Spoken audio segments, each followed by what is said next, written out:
My guest today needs no introduction. I wish I sounded more like Michael Buffer because that's the kind of intro he needs. But here we go. He's a two-time world champion. His career record is 56 wins, 9 losses, 37 by knockout. Randall, the Knockout King Bailey, Miami's finest. Welcome to the show, my man. How you doing, brother? I am glad to be here. It's been a long time coming. Good to have you on the show, dude. We're going to have a lot of fun today. Yes, sir. You are a Miami kid. Tell me about the early days about growing up in Carroll City. And how'd you get into the fight game? Well, in Carroll City, I used to fight a lot. Like as a kid, like day one, you got to be a tough SOB, right? Fighting for nothing. Really? Yeah. And a lot of older guys in our neighborhood, they used to make us fight. Like how old are you and how old are these? About like 6, 7 years old. They go square up against this kid, fight him. Yeah. They used to like literally make us fight, and they sit right there and they laugh like it's for their entertainment. Oh my God. Savage as hell. And so you just had to learn how to fight. Did anybody teach you at a young age? You had older brothers or somebody? My sister. Really? My sister used to do all the fighting. My sister used to do all the fighting. She was tough. A monster. Wow. And eventually, when I got in first grade, this is crazy. My wife right now, a guy was going around school saying that she was his girlfriend, and I could not go to my sister and be like, Angie, this guy's talking about my girlfriend is his girlfriend, and I want her to beat him up. I had to go ahead and beat him up myself. Wait a minute. So your wife now is your girlfriend from first grade? Yes. You guys have been together since you were little kids? We've been connected since we was little kids. Like, we've been friends forever. That's a whole podcast in itself that you're together after all these years. Like, God, good for you, man. That is awesome, dude. So You're fighting early. Do you think that power punch, and we'll get into your history and why you're known as the Knockout King, that power, are you born with it, or did it just sort of evolve? Well, I think I always had the power, but the technique wasn't there. The technique wasn't there. So I know you're familiar with Freddie Pendleton. Yeah. Okay. Man, Freddie used to be together a lot. Freddie took a liking to me when I started training at the gym, and I literally used to be with him every day. So when Freddie was getting ready for his rematch for his title fight with Tracy Spann, he brought in Tommy Brooks. Okay. So I'm in the gym with Freddie training, and Tommy looked over at me and he saw me doing something, and he was like, come here. And I came to him and he said, just do this move right here for like the first 6 minutes and don't do nothing else, just do this. So he gave me this exercise to do, and I'm telling you, I did this every day. Before I did anything else, I did this exercise. And when I tell you, once I mastered it, it was... What's the exercise? I want to learn how to punch as hard as you. Want me to show you? Yeah, real quick. Come on. There's gonna be YouTube special. Just don't land the punch. All right. Ready? It's simple. Exercise right there. He told me just go boom, boom, and when I turn, do this. See my back foot? Yeah. Just like that. Boom, boom, boom. Okay. And that's it. And that's where you generated the power. That's it. Jesus. That's it. Except that yours looked a lot smoother than mine. Yeah, I used to do that every day until I like mastered it. You know what I'm saying? Like when I landed, I know what's gonna happen. When did you know that you could be great, that you could compete with the top level fighters? I always had it in my head. You knew you could take guys. Yeah. Like you knew you could kick some ass. Yeah. Because I didn't mind fighting. Right. That was the only part that scared me. I was never nervous. Before a fight? Before a fight. Mentally, like where do you got to take yourself mentally before a fight? Oh man, you like have dark. You have no idea. Like how do you get there, man? You have no idea. Let me tell you, my first pro fight, I was like nervous, and then I told myself, I was like, man, this guy just slapped your mama. And when I tell you, I done psyched myself out to the point where You believed it. Oh, he did it. He did it. And now I'm about to get him. And my facial expression when I'm locked in, going to the ring, everybody would come to me and they'd be like, man, give me that look you had when you was coming to the ring. I want that picture. I was like, I can't redo that. You can't redo that. I can't redo it because I was gone. You were in the zone. I was in a zone. So how do you take yourself from the zone to civilian life, right? Like you got to take yourself to I'm a bad motherfucker and I'm going to rip somebody's house. But then tomorrow I got to do laundry and go to the grocery store. It's a crazy feeling because when it's all over, I am like the softest person. Like I feel sorry. Yeah, for you the are. person. You are. You're a friendly guy. Sorry for the person. Like I'm going over there. I'm picking him up and I'm wiping him down, making sure he okay. You know, that kind of stuff. You know, it's like crazy. And I just be, I don't know why I have to take myself there to do it. But when I stopped doing it, I wasn't as dangerous. Really? Yeah. Do you what got you there? Was it the fame? Was it the money that you lost a little bit of the edge? I think so. The hunger? Yeah. You just got to a point where you're just like, dude, I can't bring myself to that place. Because it was the game, the boxing game it wasn't, it had got to a point where, you know, it wasn't worth going there because, you know, like guys pulling out on you. Yeah. Fights you really want, you can't get. Yeah. So, you know, it was just a bunch of nonsense. Let's talk about your career. You come out of the gate, your first 21 fights you won by knockout. And the rap on you was always people were scared to fight you. Yeah. It was just because they were fearful of the knockout, or a lot of people said the promoter can't sell the fight, or they baby their fighter, because they've got a brand. What was it? They used to say that the risk was higher than the reward. That's a saying in boxing where they use when they just don't want to fight you. Yeah. You know, and that kind of like dampened my shine and not make me want to work that hard because of that kind of thing. It was deflating. Yeah, it was deflating to me. And that's like one of the black eyes I have in my brain for boxing. Well, but there's so many fighters like you. Like, think about it. People forget the early days of Hagler. People didn't want to fight him. Yeah, exactly. And then he got to a point you had to fight him because he kicked. Remember, he used to have to fight in Europe for like no money. It was crazy. It was crazy. But once you get locked in with a promoter, you know, you pretty much in their hands. Yeah. They could do whatever they want with you. Either they doing something with you or they ain't doing nothing with you. Yeah. And that's where a lot of fighters end up, which myself, I ended up there, you know. I wasn't fighting. So for the person who doesn't really follow boxing like us, talk to me about the promoter. What is a promoter? Promoters identifies you as a young up-and-coming fighter. They sign you, and then what happens? The beginning is good. Because they give you some cash up front. Not the cash up front. They're going to give you the money to build you up. Okay. You know what I'm saying? They know you're not expecting the big dollars. So they're going to give you them little dollars early. But when the big money start coming into play, that's when all the problems start. So give me an example of like you started making some money where a promoter got sideways on you and did some stuff that you weren't real happy about. You want his name? Let's do it, baby.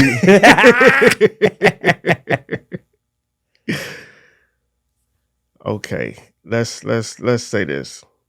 Let's say my last promoter I had, Lou DiBella. Yeah. You already know him, Golden Boy. Yep.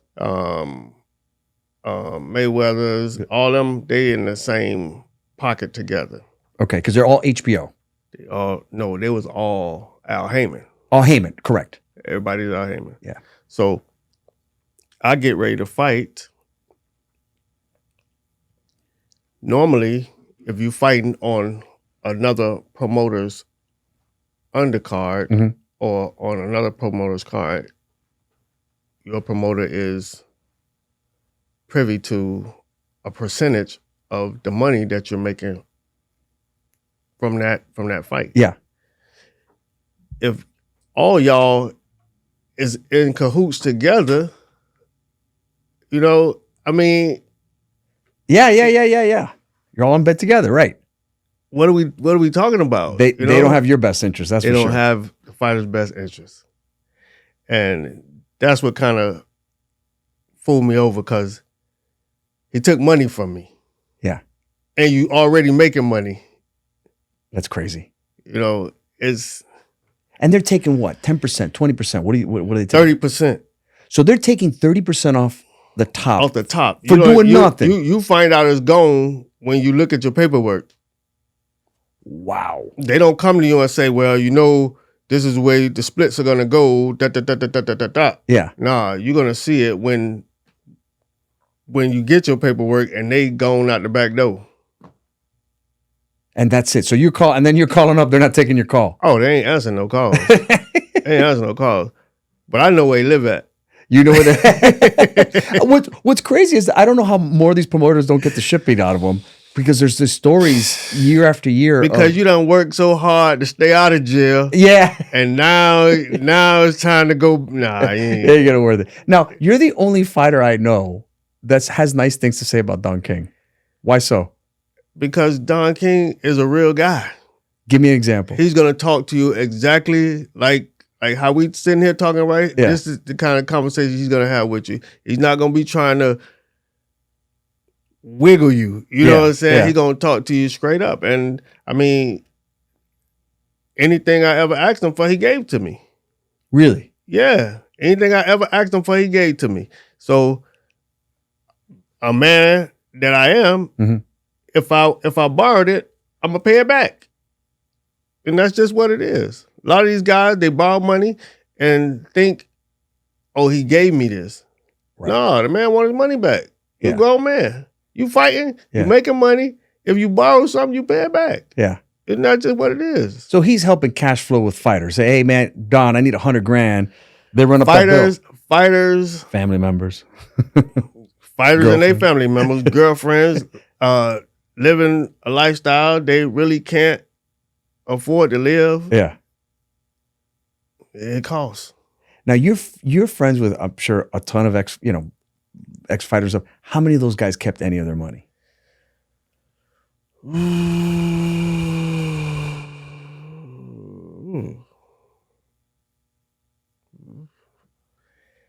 know what? I'm not gonna say, but I really don't know, because people look at me and still think I got millions of dollars. That's right. You know what That's I'm saying? right. Me and my wife, we go to work every day. Yeah. And we just save and we just do what we want to do. You're a responsible guy. Yeah, that's and it. you didn't let all the fame get to you. No. I understood boxing was a job. Right. That's it. How old were you when you retired? When did I retire? You look pretty good. You think you might be able to go a couple more rounds. I retired I had my last, I never really officially retired. You think you can do a little, I don't know, maybe a sparring session or something? I'm gonna make some phone calls for you. you know what? We've been talking about that. You know how many people, like some of my friends that got real, like millions of dollars. Yeah. They call me. They be like, Randall, man, I want you to come back. I know such. I know Bob Arum. I know this. I know that person. I could call them right now, man. They're gonna get you fights. I be like, okay, when they get the fight, then you call me back. Yeah, when they got the money, you call me. Guess what happens every time they try to make that call? Bailey, boom, yeah. Hang up, just like that. Just like that. Talk to me about the darker side of boxing, right? Things that people don't see behind the scenes that these promoters and managers do to fighters? Because all you ever hear is when these guys retire, it's just horror I stories. don't know about the managers because I had the best managers a fighter could ever have. Really? Who was your manager? My first manager was Jerry Attardi, and my second manager was Jerry Attardi and Keith Boggs, a guy out of Indianapolis. They went in together with me, and then my other manager, Jose Suarez, from here, and my other manager, Cy Stern from Key West. Yeah, I think I know Cy Stern. Yeah. Yeah. And they took care of you. Oh man. My first manager told the second one, he's like a son to me. This is my family. Take care of the guy. Take care of him like he your family. The second one told the third one, he like family to me. Take care of him like he your family. And that's it. All the way down the line. Really? All the way down the line. Damn. You fought in an era of that junior welter, middle, with some really great fighters, man. I think that was maybe one of your problems. They had a lot of marketable guys, and you with that home run power, that nobody wanted to fight you. You know, fights that should have happened, like early, me and Zab Judah. Did you fight Zab Judah? No, you should have. These fights that should have happened. Right. Zab Judah, Shambe Mitchell. Yeah. Costa Zoo. Costa Zoo. That's right. You know. Diego Corrales? Or he's a little light? Nah, Diego was way after you, right? A little younger. Yeah. You know, Miguel Angel Gonzalez. Yeah. A lot, I mean, just a lot of fights that should have got made that didn't happen. And the promoters just had you on the sidelines. So DeBella, all these guys. But see, Don promoted a lot of these guys, and I wasn't all the way in the family with Don like that. See, I had my own manager, I had my own trainer. Don was just my promoter. Got it. You know, But see, all these other fighters, Don was the promoter. The manager. Everything was in house with those guys. So he wasn't finna let me skip the line to get to the big fights. Yeah. So you were telling me that there was times that when you were in your prime that they made you sit out like a year, right? Oh yeah, I sat out. And in that time, what are you doing? Just training and being pissed off? Pretty much. You're kidding me. Pretty much. And then how are you making money? You living off of the last fight, or you got to get a loan from the promoter? My promoter. I mean, my manager. My manager. He'll give you the money. Yeah. Yeah, my manager. I'm telling you, my managers every month, $3,500, $5,000, whatever you need, whatever I need. And then you're just training, waiting for the next fight. That's it. When did you start souring on the side of the business of boxing that you were just like, what the hell, man?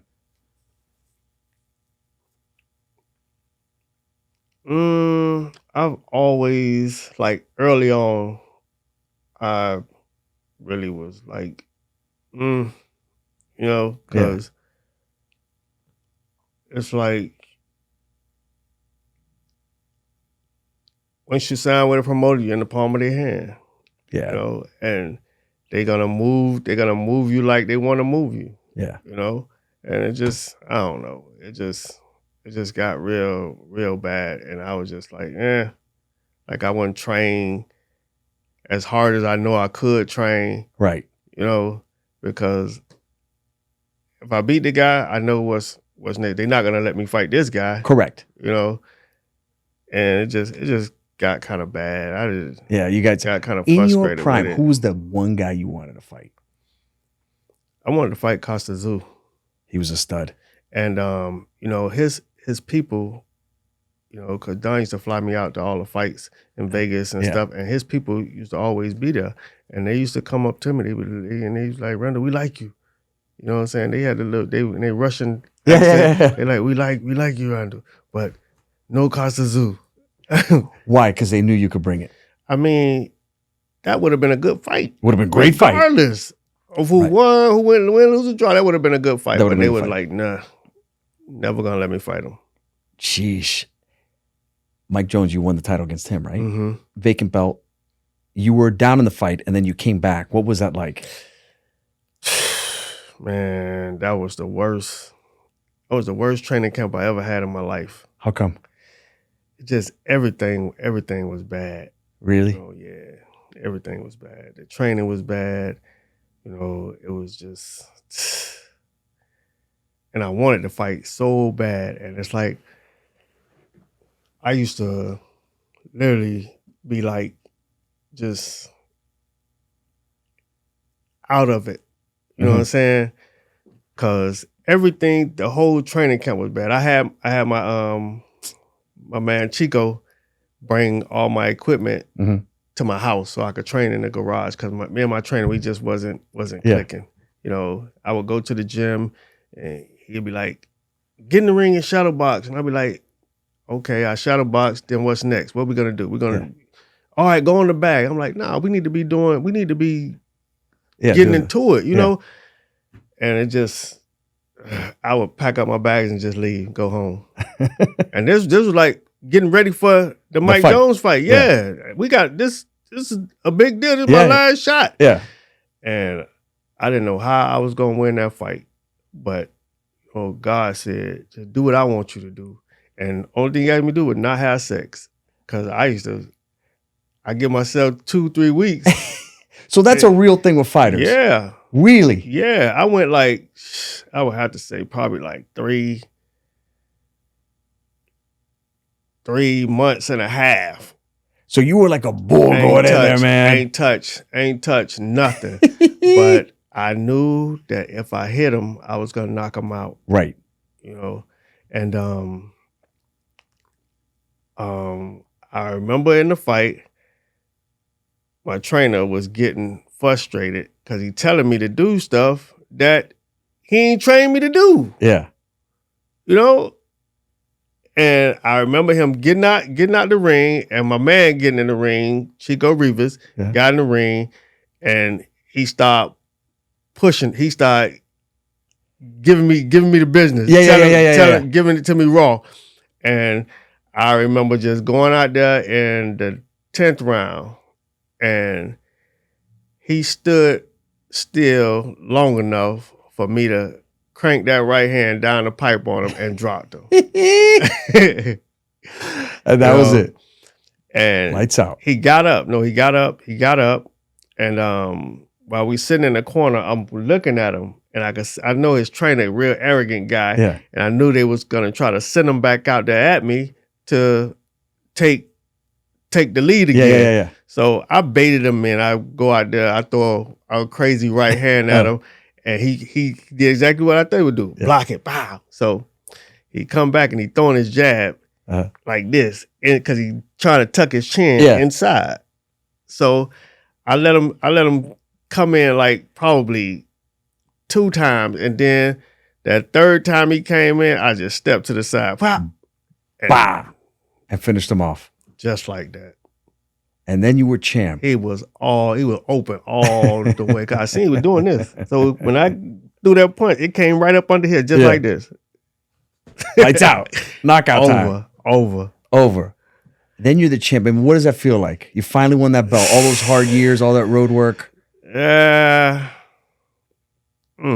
fame never got to you. You're always a pretty mellow guy. It just the ladies get to you, man? Oh, man. What was that like in the heyday? Because now you're the man. You're walking into the club as the champ. Not a lot of people get that title. You're the champ. I'm talking about, but even before boxing, I always had a lot of girls. Yeah, you're a handsome guy, man. And then you got you got all the things you got. You got the looks. Yeah. Now you got the fame, and you can kick anybody's ass. I mean, this is every man's dream. These are movies are made on this kind of stuff. You know, probably in like 2011, God had told me, he's like, you're gonna be with somebody that already knows you. Really? Yeah. He told me this. He said, you're gonna be with somebody that already knows you. So I'm thinking like maybe it's an old girlfriend. Yeah. And so I started trying to find him. Yeah. So I knew the main ones that I had real good relationship with, but it didn't work because of me. Being a player. I started searching. Yeah. So one of them had came by and we was just chit chatting, talking, and I'm seeing that nah, it ain't her. It ain't her. Mind you, my wife, that I'm with right now, we had started communicating a lot more, you know, but she wasn't here. She was in Georgia. And she was already married. Yeah. But remember, this is my first grade girlfriend. We've been friends our whole life. Yeah, man. We've been friends our whole life. Yeah. We talk on the phone. Nothing, never out of order. Yeah. Right. Not even nothing. Nothing. Strictly just, what's going on? What you doing? Oh, man, I ain't doing You know nothing. each other's families and shit. Exactly. Yeah, right. Like that. So we like talking a lot more on the phone. So I think when I'm getting ready to go to Vegas for the Mike Jones fight, she was on her way down here for her mom's retirement party. So when I come back from Vegas, she was still here. I had to come meet me at one of my friends' shops over there. She came over because they had just came from the beach and doing something. She stopped by. Hey, how you doing? Da, da, da, da, da, da, da. Man, how long you gonna be here? I'm gonna be here for another week, 2, 3 weeks. All right, let's go have lunch. Man, we done said we was gonna have lunch probably 1,000 times. 1,000 times. It never happens. I never go. Never go. One time, the first lunch we went on, we ain't been separated since. Really? That's a beautiful story, man. She told me she was in the process. It was in the process of getting a divorce anyway. So, you know, I just didn't want to be the cause. Yeah, but it was already in the making. So you were meant to be with this woman. We ain't been separated since. That's a beautiful story. We ain't been separated since. All right, give me one great story. You're the champ now. Everybody knows who you are. You're rubbing elbows with all kinds of people. Give me a fun, crazy story or something, some random celebrity you were with or some kind of craziness. Maybe at a party or someone that you got to meet and know that you were like, man, I never thought I'd get to know this guy.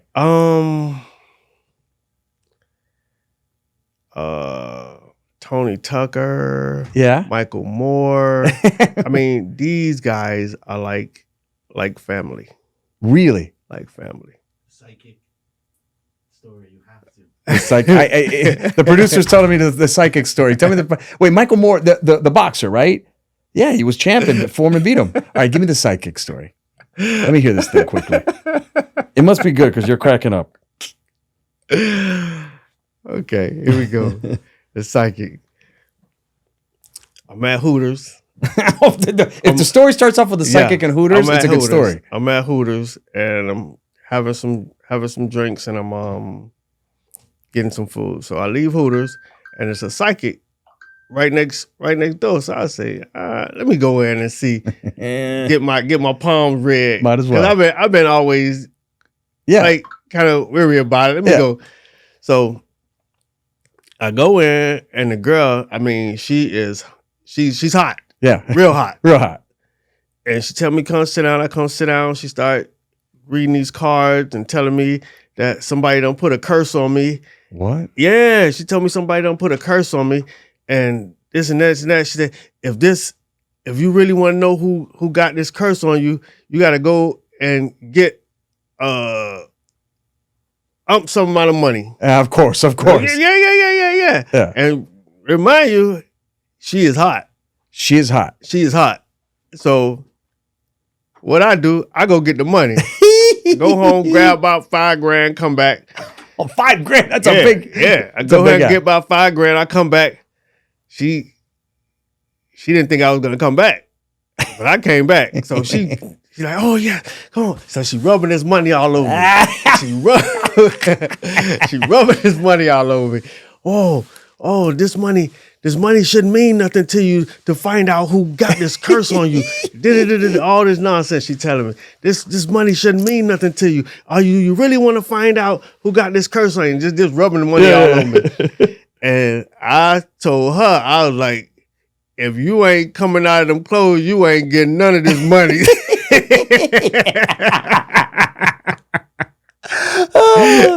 And I'm thinking to myself, you a psychic, you should have saw that coming.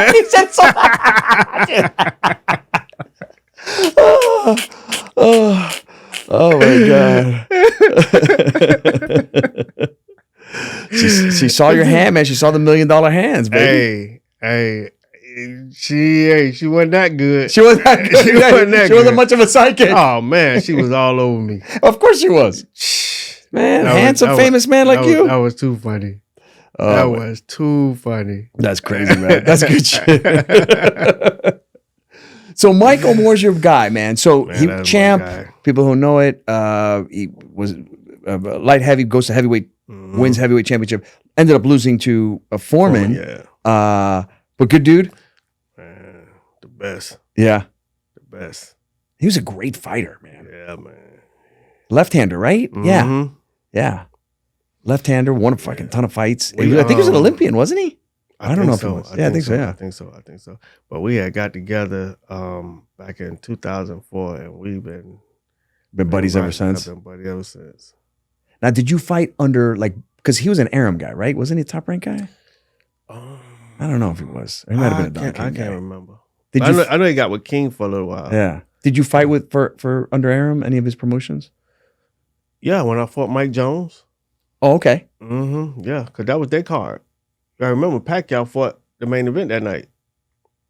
Pacquiao fight, yeah, because that's right. He had Pacquiao. He lost to Tim Bradley in the first fight. Is there one fighter that dodged you that at age 50 you wish you had right now? You could take on right now. Who would that be? Right on my mind right now. Right now. Andre Berto. Wow. Okay. I will come out of retirement to break his face right now. Wow, you heard it here live for the first time. This was a guy that dodged you for a long time. Yeah, he did. He did some dirty work, and I try so hard to forget it, and you can't let it go. That's the one that got away. I can't let it go. You can't let it go. He owed me. He owes you. And you guys are both in great shape and still young enough. It could happen. You want me to get the Saudis on the phone? I'll pick up the phone right now and call. Yeah, that's what I need. Get the Saudis on the phone right now. Let's get a nice payday. Let's get it going, man. This is the fight everyone wanted to see. That he just dodged you for years. I think if this fight came up on the billboards right now, yes, people would still want to see it. You could sell out Hard Rock right now for that fight, for sure. Easy. Not a doubt in my mind. Easy. Both South Florida kids, Easy. You could take them out. Easy. Every time I fight at the Hard Rock, even if I'm not the main event, fans come. It's so loud. They know Bailey. They know that last name. It's the 305. It's the 305. It's your home. KO King. Are you excited that the Saudis have taken over boxing? I wish they would have took it over when I was fighting. You would have gotten the fight you wanted and the money you got, man. Please. Please. And some of these guys don't even deserve that money. They don't even deserve it. But they don't deserve it. But the Saudis, it's a rounding error. They're like, an extra $500,000, whatever, take it. But I mean, the old school promoters, the guys that you don't like, what are they going to do? They're done, right? No, is that business done? They're going to crawl on over and play water boy. Also, they just want the money. They just want the money, right? They don't care about the fighters. Yeah, they don't care about the fighter. They just want the money. The fighters, it seems to me, I could be wrong, we're losing a lot of great American fighters, right? I mean, is there still a good stable of American fighters? Are they developing, or is it just all Europe and obviously always Mexico's always had a good... You know, everybody, all the trainers are trying to do the Floyd Mayweather. Which is what? Shoulder roll, the pad work, you know, the pad work. Showing out, put on IG. Come on, man. That's not it. What is it, sparring? Nah, it's fundamentals. Fundamentals. Just basic fundamentals. Nobody is teaching that no more. Really? In the U.S.? In the U.S. Overseas, they show the fundamentals. Oh, yeah, maybe. Yeah. Maybe? Yeah, the trainers over there. I don't really know the trainers over there. But you see the fighters. You know what I'm saying? The fighters are looking pretty good. They're looking real good, yeah. Yeah, so, I mean, it's all about the training. That's a good point. The guys now, they love to do the that's it. Yeah, that's it. You Yeah. see them behind the back, all this. I'm like, you're not going to do that in a fight. You're not going to do any of that in a fight. You're not going to do none of that in a fight. Is what I'm saying. It's crazy. If I can make you commissioner of boxing, what were some of the changes you would make?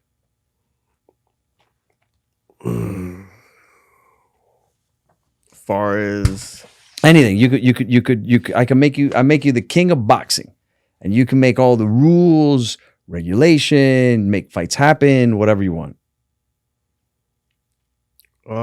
Making sure fighters get paid and fights are evenly matched.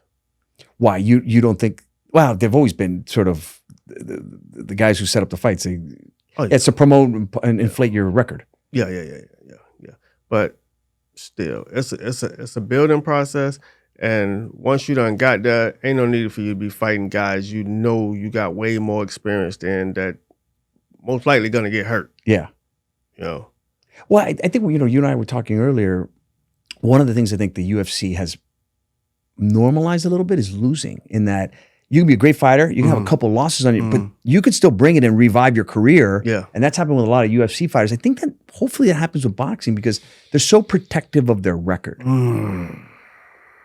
Because like you, as you got older, they wouldn't let you fight some young stud because they knew that you could still at any time rev up and knock someone out. Yeah. They'd protect you. Yeah. And that hurts you long term because you have the money. Yeah. You know? But see, let's go back. Don King never did that. He never did that? He never did that.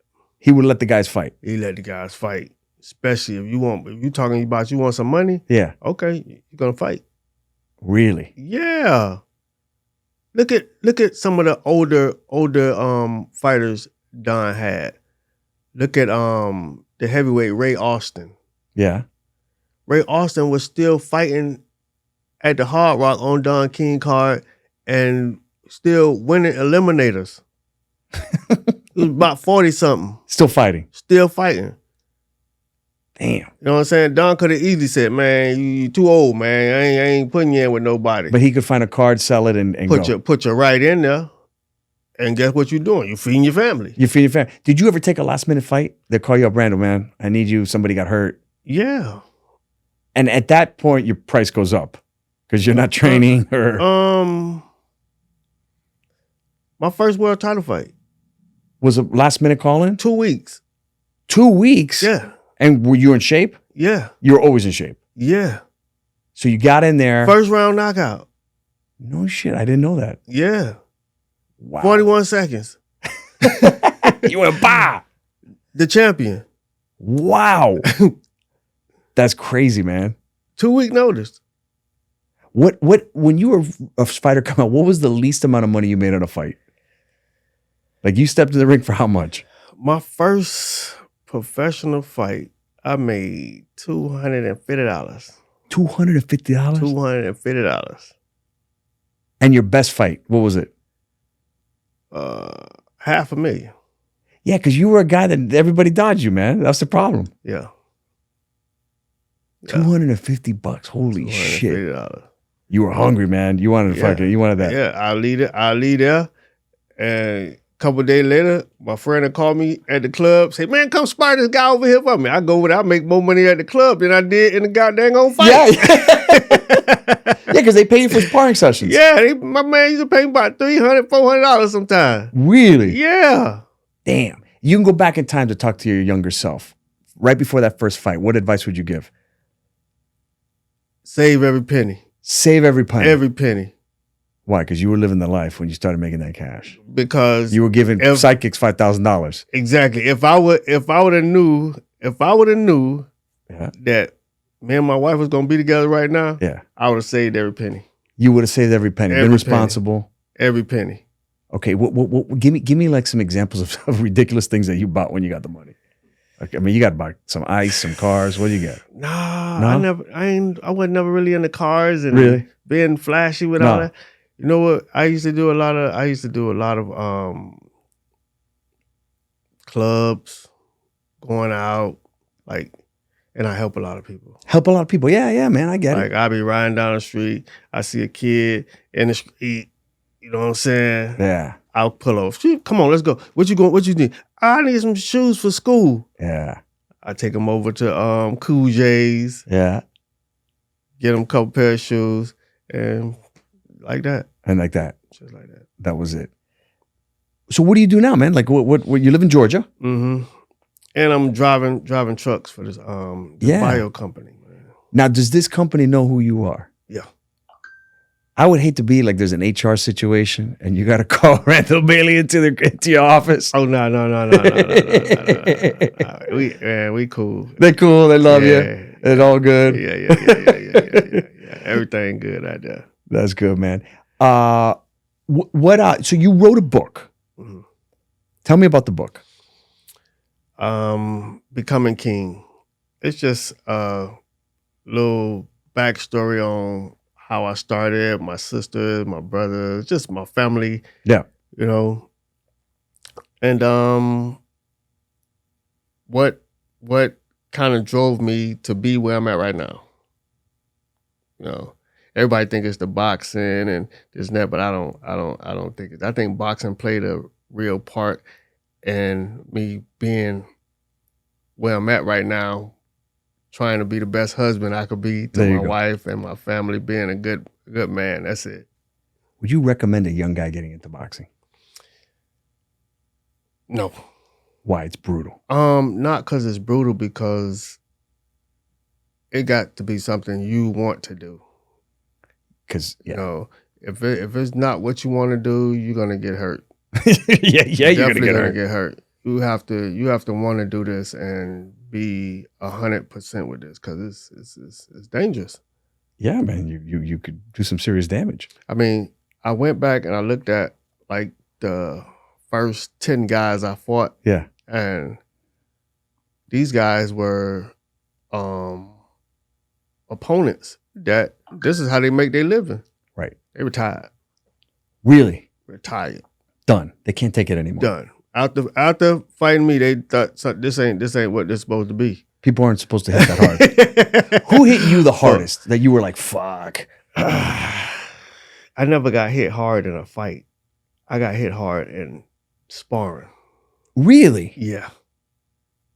Why is that? Why do you think people unloaded on you on sparring? Because they had the gear and they just thought they could unload?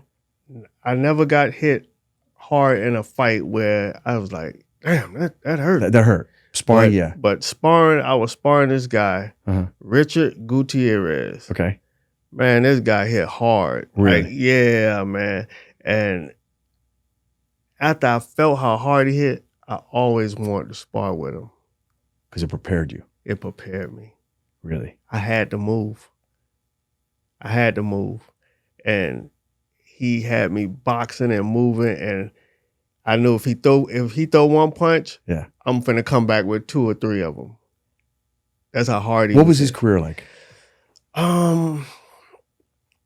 His career got off to a good start, but we both had the same trainer, and our trainer ended up leaving, and he ended up having to go train with other people that wasn't as fundamentally sound as the trainer that we had, and he kind of declined after that. Who were fighters that you admired growing up, like that you would emulated or took little pieces of their fight game? My first, I'm not even gonna say my first, like, basically the whole beginning of my career, even after I won my first 2 titles, I used Freddie Pendleton, Felix Trinidad, and Evander Holyfield. Really? Yeah. Those are your guys? I just took pieces from all 3 of those guys and used it myself. Now I think about it, you fought a lot like Felix. A little bit. You know what I'm saying? I took pieces from those 3 guys and used it myself. See, a trainer, that anybody could Yeah, do back to the Floyd Mayweather stuff. Yeah. They're gonna give you their rhythm of pad work. Right. That don't win fights. What wins fights is the training, all the other stuff, and the sparring. And I used to use those three guys. Things I used to watch them. Like I literally used to watch. I watch Evander Holyfield. I watch Trinidad. I watch Freddie Pendleton, and I take pieces from all three of those guys. Like I used to use Evander Holyfield when I get on my toes. Yeah. And my 1-2. Yeah, that was his. I'm dropping you with that if I catch you with that. Right. Evander Holyfield had the best bounce 1-2 in the game. He's a champ. Look what he knocked Buster Douglas out with. Yeah. Straight 1-2. Pop, pop. Just like that. Who's on your Mount Rushmore of boxing?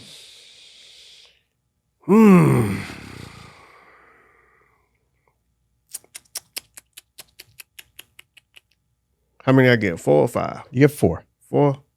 If you want, I'll do one honorable mention at the end. For me myself. Yeah, for you. Doesn't mean that they're the greatest. It's just your guys. Michael Moore, Evander Holyfield, Felix Trinidad, and Freddie Pendleton. That's your. I like it. Who's the honorable mention? You get 5th.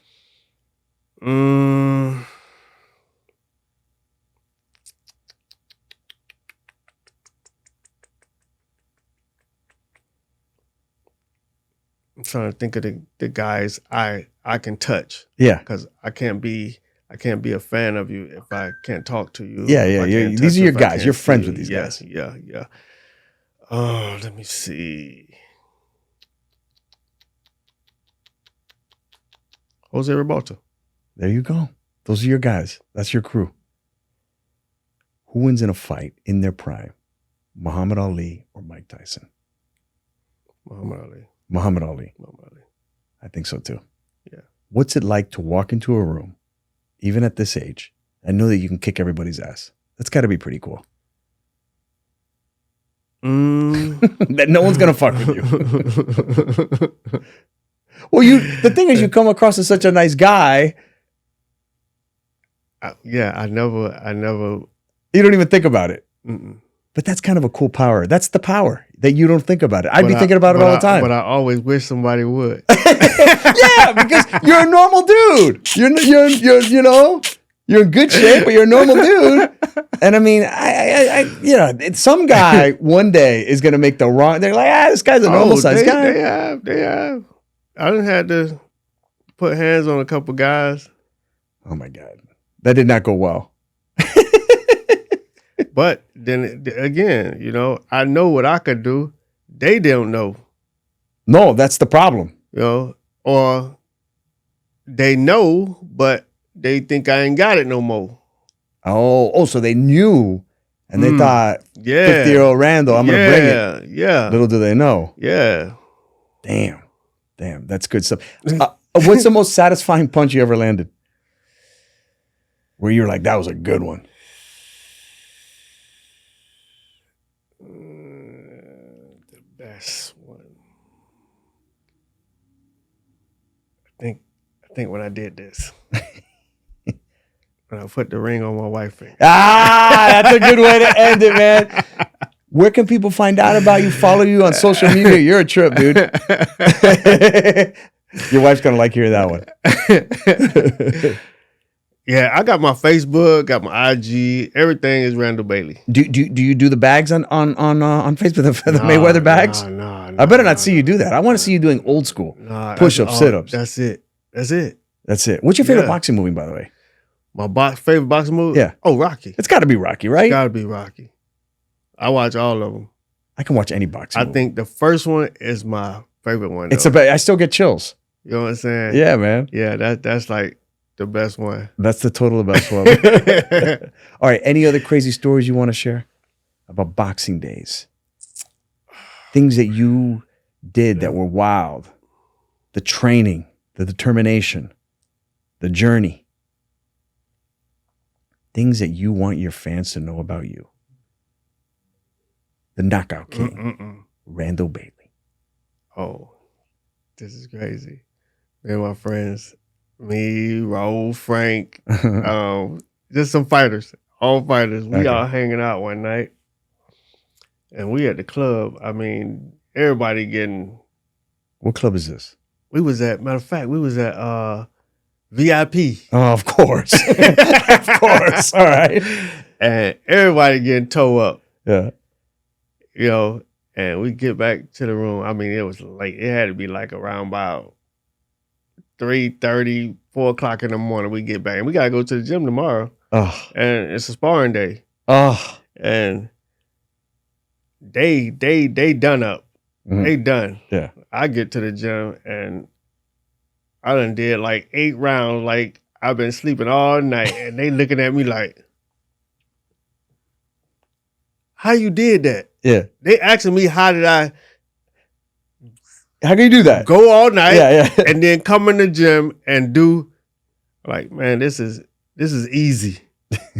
This is easy. Yeah. It's all the other stuff that come along with it that make it hard. Yeah. This fighting thing is easy for me. Yeah. You know, and they couldn't believe it. They could not believe it. It's all the politics that was the hard part. Well, hopefully boxing's best days are ahead of it. I believe so. Glad that the Saudis are there. They're the rich uncle that boxing always needed. Yeah. Weed out some of the idiots and make for the fans, make fights happen when they should regularly. Yeah, and just make the fighters want to be fighters again. Yeah, man. You know, and not just think about the money. The money is there, so Money's always gonna be there. Yeah, go out there and first of all, get prepared. Yeah, get prepared and get the people what they paying for. Yeah, man. That's it. Yeah, it's entertainment. My friend, thanks for coming on the show, my man. This was fun. This was fun. Good stuff. Yeah. All right, man.